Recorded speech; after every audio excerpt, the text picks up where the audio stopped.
A colossal, silent kitchen bathed in cold light. Lyra Thorne, concealing her identity as Leah, stands before Viridian, the head housekeeper.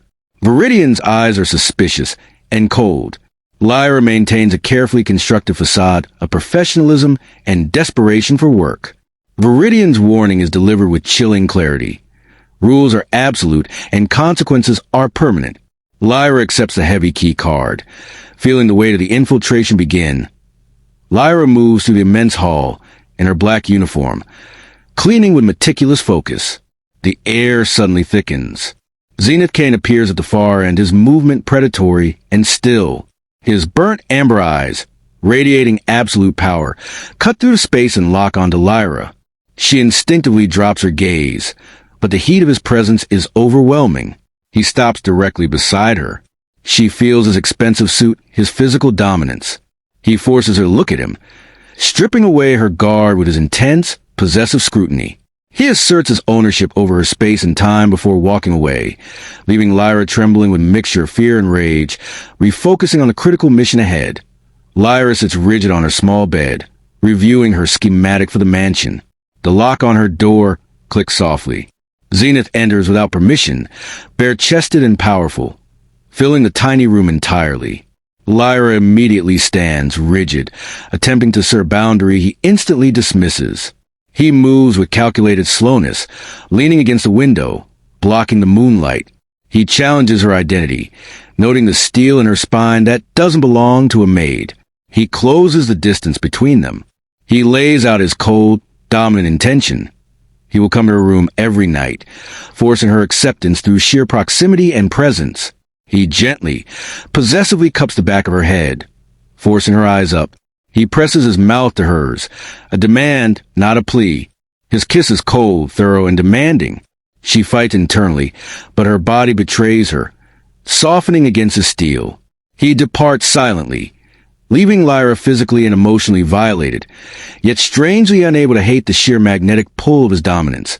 Lyra serves Zenith Jericho and Octavia during a formal dinner. Zenith's attention is fixed on her, even while discussing grave business. Lyra, moving like a shadow, accidentally spills a single drop of red wine on the white cloth.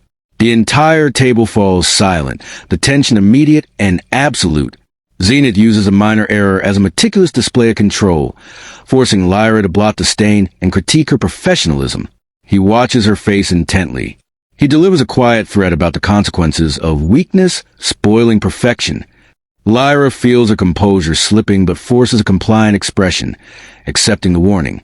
The incident is a heavy cloak of power draped over a simple chore, cementing the terror and hatred she should feel for the tyrant. Weeks later, Lyra serves scotch in the Gothic office. Zenith dismisses his guards, creating an unusual intimacy. He is studying an old, faded photograph of his mother, revealing an unexpected vulnerability. He speaks of the trauma of loss and the relentless necessity of action and power, hinting at the deep wound beneath the monster.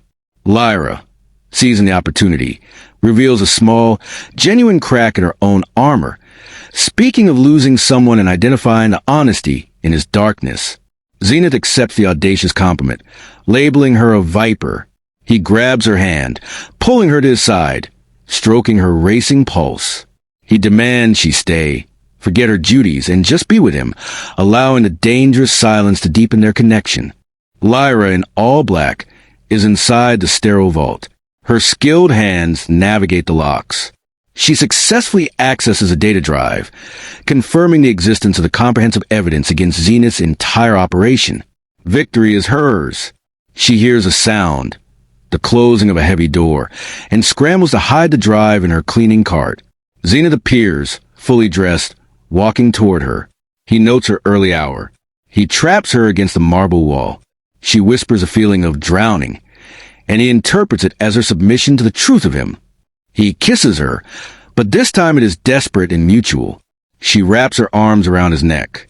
He recognizes a physical lie her body tells, overriding her conscious mission. He declares that she hates his position, not him. He lifts her and carries her away from the vault, deeper into the mansion, away from her mission, pulled by mutual, undeniable hunger. Lyra finds Zenith floating alone in the cavernous, blue-lit pool. He is unguarded.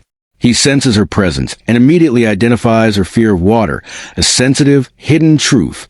She reluctantly explains her childhood trauma, a near drowning and her father's resulting perception of her fragility. Zenith contrasts her fear with his ruthless upbringing, where he learned to discard anything that couldn't save itself.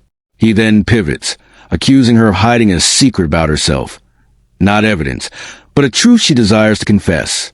He emerges from the water, immense and dripping, his physical presence overwhelming.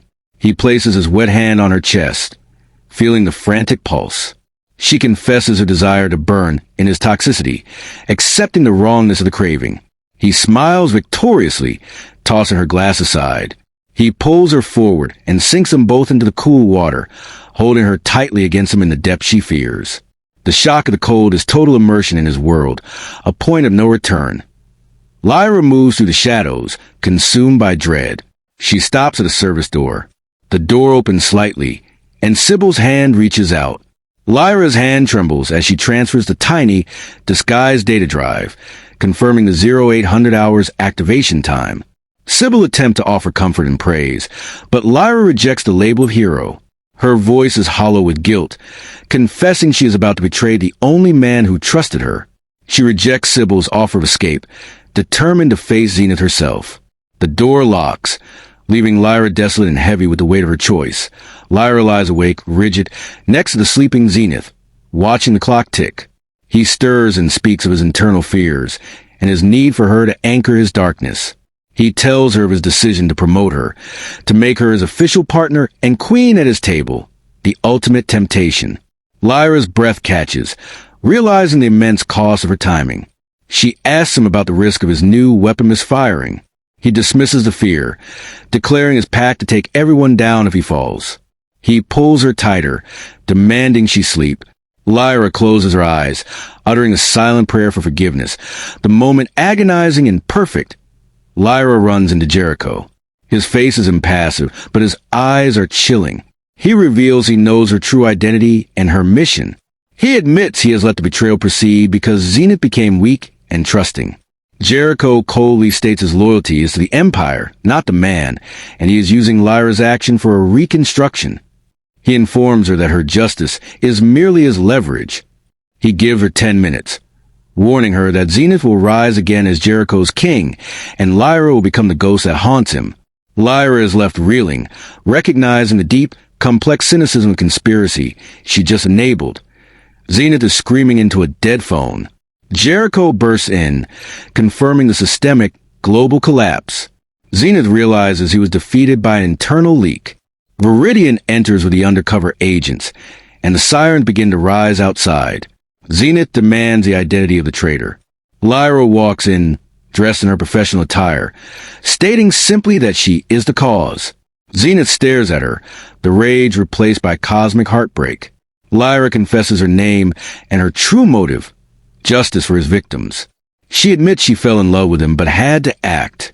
Zenith steps forward, grabbing her shoulder, asking about the fate of traitors. Lyra challenges him, stating he won't kill her because she is the only person he ever loved, the exception to his rules. He recoils from the painful truth. He releases her, turning his back, his voice broken but commanding her to leave forever. He stands alone at the window, watching his world burn, allowing himself to be taken into custody. Lyra, pulled away by her handlers, collapses, her victory tasting of ash. Lyra is in the bland, sterile safe house, staring vacantly. Sybil confirms Zenith's successful arrest and indictment. Lyra confesses she is haunted by a scent and to feel his touch, describing her state not as trauma, but as an addiction to his darkness. She rejects Sybil's attempt at comfort, declaring that she traded a lie for a cold, empty truth. She admits the injustice tasted like ash and that she missed the forbidden life. She stares at Zenith's cold, unforgiving mugshot, consumed by guilt, realizing she bound herself to his silence forever. 5 years later. Lyra sits in a dark, expensive bar, still wearing the weight of guilt. Zenith appears, his scarred face harder, more lethal. He addresses her, mocking her presumed disappointment in his freedom. He reveals he rebuilt his empire stronger, using her betrayal as the necessary fire. Lyra argues her intent was simply to stop him. Zenith refutes this, saying she wanted to redeem him, and when she failed, she used his trust, the gift of his destruction, to walk away. He now demands payment for his destruction. He touches her hand, the old magnetism instant. He declares she is his broken queen and must return. He stands, offering his hand, and she accepts it, surrendering her 5 years of cold solitude. Lyra is pressed against the glass wall of the immense penthouse. Zenith slowly and deliberately undresses her. Lyra voices her guilt and confusion over his lack of hate. He declares their bond a fatal contract, one where he rebuilt himself around the shape of her treason. He kisses her with punishing force, claiming their future is built on betrayal. He vows he will never let her forget the price of her actions. He carries her to the black silk bed, declaring his possession. She whispers her acceptance, choosing the darkness. He leans over her, his shadow engulfing her, welcoming his Leah back to the kingdom built on their mutual destruction and love.